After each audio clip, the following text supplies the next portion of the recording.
دوستو آج کی اردو ڈکشنری میں بات ہوگی لفظ تسکین، تمکنت اور تصوف پر۔ شروعات کرتے ہیں لفظ تسکین کے ساتھ، جس کا مطلب ہوتا ہے افاقہ، آرام، دلاسا، اطمینان اور تشفی۔ ہندی میں سانتونا، ڈھاڑس، سنتوش اور پیڑا میں کمی۔ انگلش میں satisfaction, consolation, appeasement, assuagement, ease, pacification, rest اور کمفرٹ جیسے الفاظ اس کے لیے استعمال ہوتے ہیں۔ شاد عظیم آبادی کا شعر ہے، خاموشی سے مصیبت اور بھی سنگین ہوتی ہے، تڑپ اے دل تڑپنے سے ذرا تسکین ہوتی ہے۔ اس کے بعد لفظ تمکنت۔ تمکنت کا مطلب ہے غرور، نخوت، شان و شوکت، وقار، دبدبہ، تجلی، جلال، برتری، مذہب کا اجلال، بھاری بھرکم پن، سنجیدگی، حکومت اور اختیار۔ ہندی میں ابھیمان، اپنے آپ پر گرو کرنا، دھوم دھام، پرتشٹھا، چمک، پرتاپ، شریشٹتا، گمبھیرتا اور ادھیکار۔ انگلش میں authority, power, dignity, majesty, gravity, solemnity اور سیریسنس جیسے الفاظ اس کے لیے استعمال ہوتے ہیں۔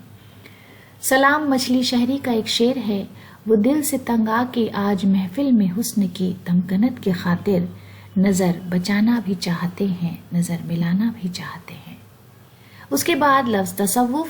تصوف کا مطلب ہے راہ طریقت، سلسلہ بیت سلوک، وہ مسلک جس کے وسیلے سے صفائی قلب حاصل ہو، علم معرفت، تزکیہ نفس کا طریقہ، اشیاء عالم کو صفات حق کا مظہر جاننا، پیروں، فقیروں، درویشوں اور قلندروں کی دنیا داری سے کنارہ کشی پر مبنی طرز زندگی۔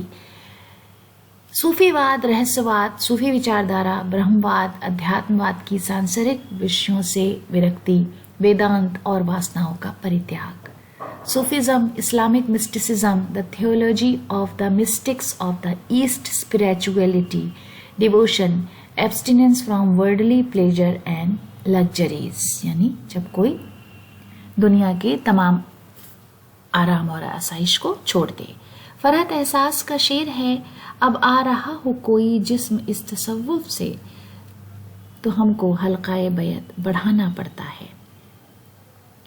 تو دوستو اسی شعر کے ساتھ آج کا ویڈیو ختم کرتے ہیں۔ اگلے ویڈیو میں آپ سے پھر ملاقات ہوگی۔ ویڈیو دیکھنے کے لیے بہت بہت شکریہ۔